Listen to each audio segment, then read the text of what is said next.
ప్రభు యుద్ధం చేయవాడు. దేవుడు మన పక్షాన యుద్ధం చేయాలంటే ఏం చేయాలి? Praise the lord. ప్రభు నామములో అందరికీ వందనాలు. దేవుడు మనకు ఈరోజు ఇచ్చిన వాగ్దానం యుద్ధము చేయువాడు. ప్రభువు యుద్ధము చేయువాడు. దేవుడు మన పక్షాన యుద్ధము చేయువాడుగా ఉన్నాడు. అయితే ప్రభువారు మనకిచ్చిన వాగ్దానం ప్రకారం మన పక్షాన దేవుడు యుద్ధం చేయాలంటే మనం ఏమి చేయాలి? కొన్ని వాగ్దానాలను చూద్దాం. నిర్గమకాండం 14వ అధ్యాయం 14వ వచనం చూద్దాం. యెహోవా మీ పక్షమున యుద్ధము చేయును, మీరు ఊరకనే ఉండవలెనని ప్రజలతో చెప్పెను. అంటే మోషే గారు ఏం చెప్తున్నారంటే ఇజ్రాయేల్ ప్రజలకు, దేవుడు మీ పక్షాన యుద్ధం చేస్తారు. అయితే మీరు చేయవలసింది ఏంటంటే మీరు ఊరకనే ఉండవలనని చెప్పెను. అంటే దేవుడు యుద్ధం మన పక్షాన చేయాలంటే మనం ఊరకనే ఉండాలి. అంటే మనం ఊరికే ఉన్నప్పుడు దేవుడు యుద్ధం చేస్తాడు. మనం యుద్ధం చేసినప్పుడు దేవుడే ఊరుకుంటాడు. మనం ఎవరితోనైనా యుద్ధం చేయాలంటే మనం ఊరికే ఉంటే, శత్రువు మన మీద వచ్చినప్పుడు మనం సైలెంట్‌గా ఉంటే దేవుడు యుద్ధం చేస్తాడు. దేవుడు యుద్ధం చేస్తే మనం సైలెంట్‌గా ఉండాలి.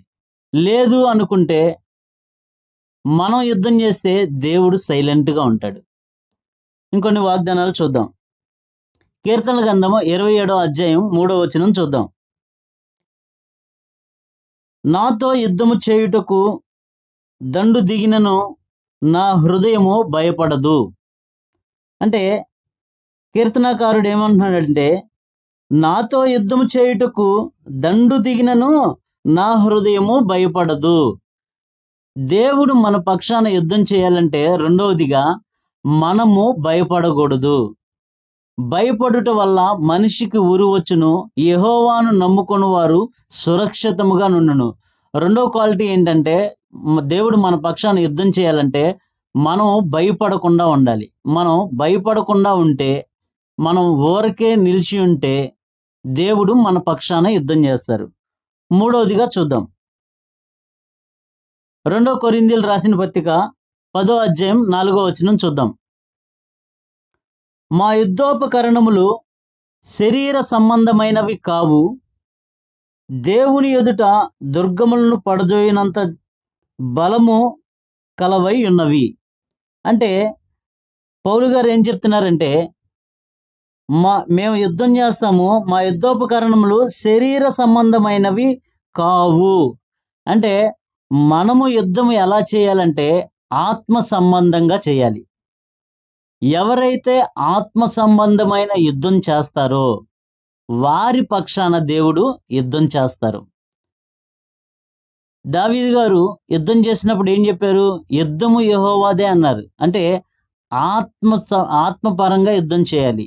మోషే గారు కింద యుద్ధం చేస్తున్నారు, ఇజ్రాయిల్ ప్రజలు, యెహోషువ యుద్ధం చేస్తున్నారు. మోషే గారు ఏం చేశారు? కొండపైకి వెళ్ళి చేతులెత్తి ప్రార్థన చేశారు. అంటే ఆత్మానుసారంగా యుద్ధం చేయాలి.